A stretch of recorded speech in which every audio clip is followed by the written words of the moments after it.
Managing your Google business profile can sometimes be quite perplexing, and optimizing it can take a lot of time and attention. And it can be easy to just procrastinate and think, I'll get around to it eventually.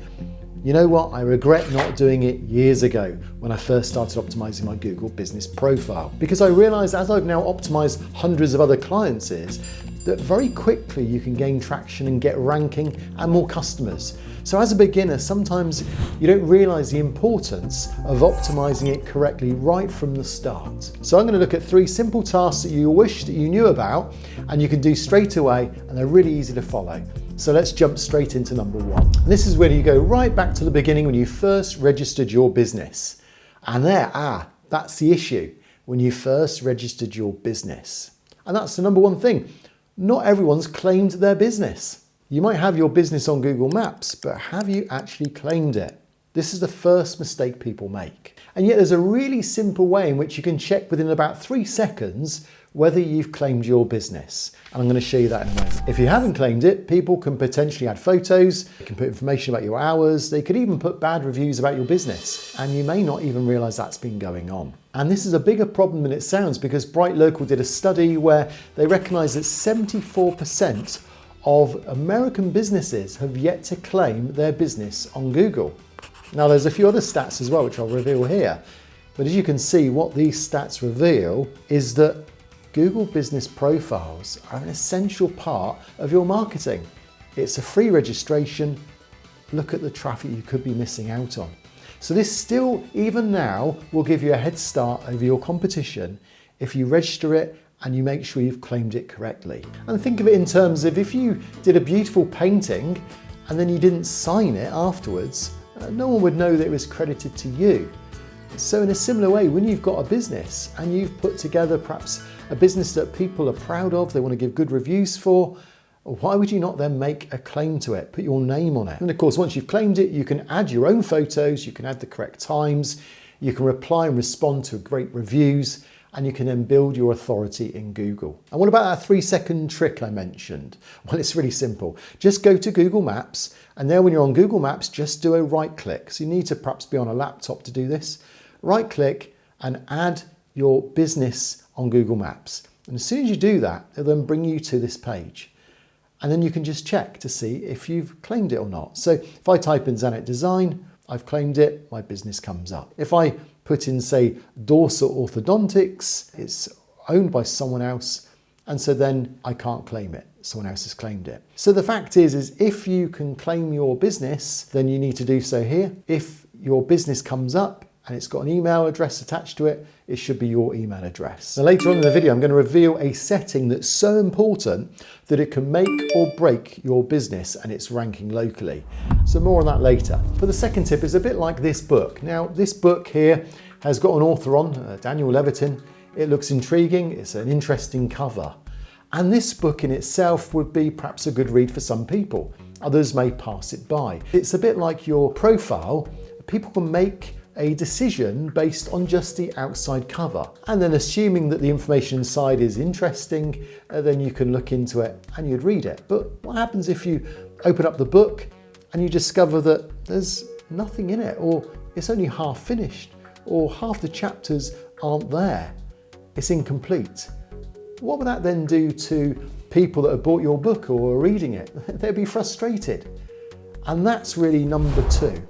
Is not completing your profile.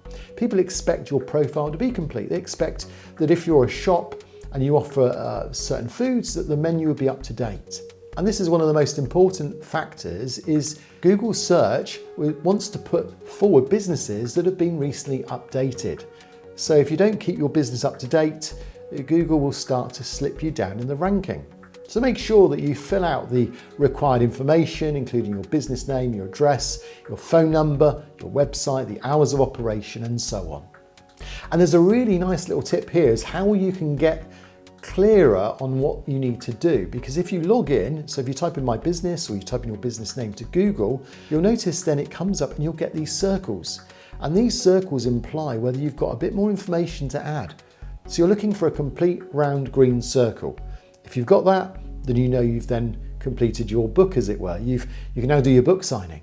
But also on top of that, you'll find that every so often you'll get these cards that come along as well. Now, if you want to know more about what these cards mean, and in fact, there are several, maybe 20 or 30 different cards I've seen so far, these cards reveal a bit more information about what Google's now looking for on your business. So if you want to know what they all mean and how you can optimize and keep ahead of this, then obviously subscribe to the channel, because that's exactly what we do here on this channel. We give you those tips as and when the new ones get released too. But number 3 is the most important tip I want you to take away. And you should have known this. When you register your business, one of the first questions you get asked is what business category do you come under? And you probably start typing in, and then the first one that comes up is the one you choose, and that becomes your primary category. And often that can just be left. You know, that is a setting that's so important. Don't underestimate the importance of what you've just done there. Like I said, it could make or break your business going forward. And often it's set in the days when you haven't really understood how to optimize your business on Google. So number 3, choosing the wrong business category. So it's true, you need to select the most relevant category that represents your business. And the fact is, Google continue to update these categories. So if you go in now, you may find that there's a more refined version of what your business does. So whereas you might be quite vague as a plumber, maybe now there's a category that's particularly aimed for 24-hour plumbers or something like that. So the fact is, you need to just check, is there something that reflects my business even more refined, even more niche than it was when I last registered? Now, the reason why that's so important is because it's a bit like having a soccer team. Let's imagine you've got a good soccer team. If you chose what league your soccer team goes into, you wouldn't put it in the Premiership of the UK, England's Premiership League.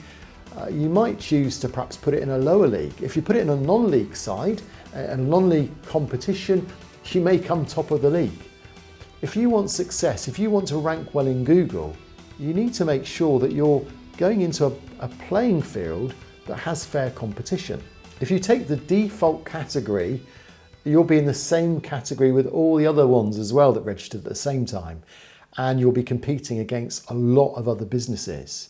But if you can find a niche category that you clearly can fulfill as a primary category for your business, you may find the competition is very low. So in effect, you're choosing the arena, the league that your business or your team goes into. But the key thing is to make sure that you do actually fulfill that category. If a customer comes to you, seeing you under a certain category, they find you number 1 all the time because there's no competition, and then you can't fulfill that category, well then that's not so helpful, is it? You know, categories aren't the only important factor if you want to rank locally.